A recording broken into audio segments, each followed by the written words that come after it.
guys, this is Seb. Felt like giving you a quick update on what's gonna be next for me. It's still not entirely clear, but what is very clear is that I'm gonna be stepping away from what has been my mindset for the entirety of my career, which was win or die. I feel like I don't have it in me to do that anymore, and that's kind of the promise I made myself when I started competing.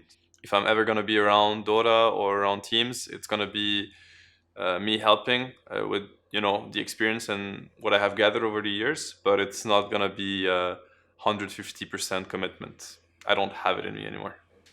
I knew before TI10 that I was gonna retire. I did not share it with my teammates because I didn't want this to be about me. I didn't want them to think, I don't know what they would have thought. I want to do it for him or something.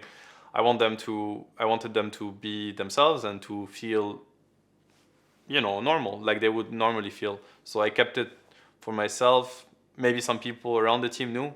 Maybe some of them had a feeling. Maybe I'm not quite sure. I think I decided before the qualifiers because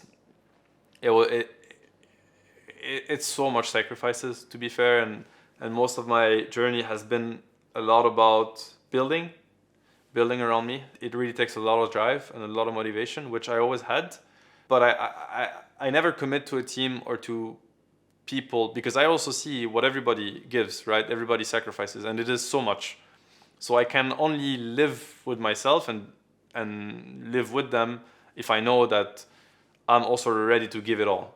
Like think about Thompson that has a family, spends a year away from them, doesn't see his child grow up. Like these are big sacrifices, and it's like I can only accept that if I know that I'm willing to put every drop of energy and every second of my time into this with no looking back, no nothing, And I felt like it became harder and harder. I felt like I could keep doing it all the way up until TI10, but I knew that after that I was not going to be able to.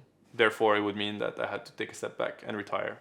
The reason why I kept competing was to keep enjoying the chemistry, the magic that we have built with OG. These things that happen in the game, it's not about Dota so much. Like, of course, I love Dota, and Dota is a game that passionates me a lot. That doesn't change. That hasn't changed up to this day. But when I started playing Dota, it was all about Dota, and every sacrifice was worth me improving at Dota. I feel like today, this is maybe not the same, not as much. I also improve much less than when I started, of course. Like it's kind of rare where I really learn something about the game or I like drastically improve. So that's also something that was taken away from me in a way. But the sacrifices are still there. And if anything, when life goes on, the sacrifices, they go up because you have more responsibility, more things you could have been doing, more people you could have been around or taking care of, etc., etc. So the sacrifices, they go up and the benefits, they kind of go down. You win TI once, you win TI twice. Now the benefit, the dream of winning it once, the dream of being the only two-timer, all these things, they go away. So, the balance, it starts being very, very challenging. But there was one thing that kept me going for sure. It was the chemistry that I had with my teammates. That feeling of blind trust, of having this magic happen, that was worth all of it. Because that is something that I know, like, I've learned to know how precious it is and how rare it is and how much it takes to build it.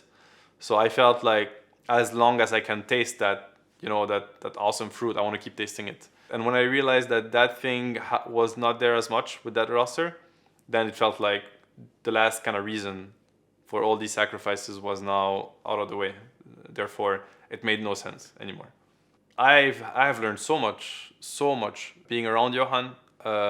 We're very different, actually. We're in a lot of aspects, we're the opposite of the spectrum. I don't know if it's a personality thing or like a soul thing. I don't know what it was, but we made these differences our strength because we learned so much from each other's. We shared our visions of the world and really showed a lot of empathy and understood one another. And that really helped me grow as a person. It helped me understand my strengths, my weaknesses, another way to look at things. And yeah, like if it was not to him, like I would not have become the teammate I became. Definitely would have never won TI by myself, following my own journey. So all of these things were very crucial. And yeah, what I ended up enjoying the most in Dota was probably what he revealed to my eyes at the end of the day. Of course, Dota is still there, the game is still there. But what I mean is like that thing is it doesn't keep growing. That thing, you know, it keeps being very high, but at some point it doesn't cut it anymore. And then other things starts coming into play. And these things were truly revealed to me by Johan.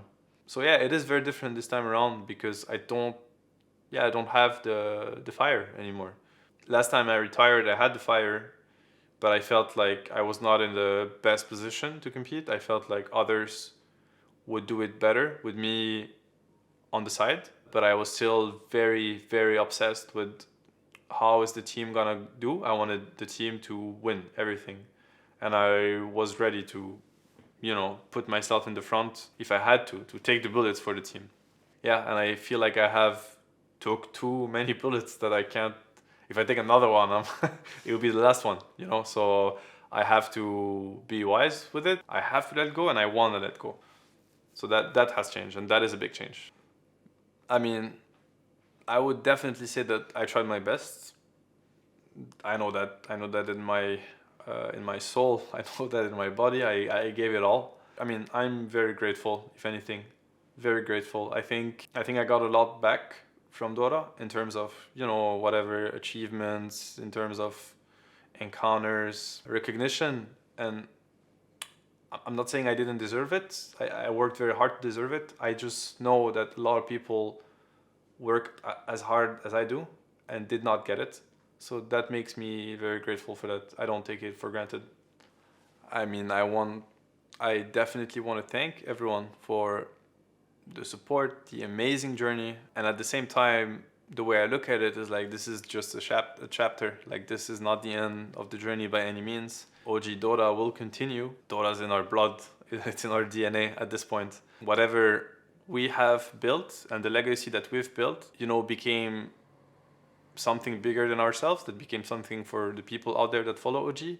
That thing is still very much alive, and that thing is gonna give birth again and again and again. And now we're just looking to see how wide can it become.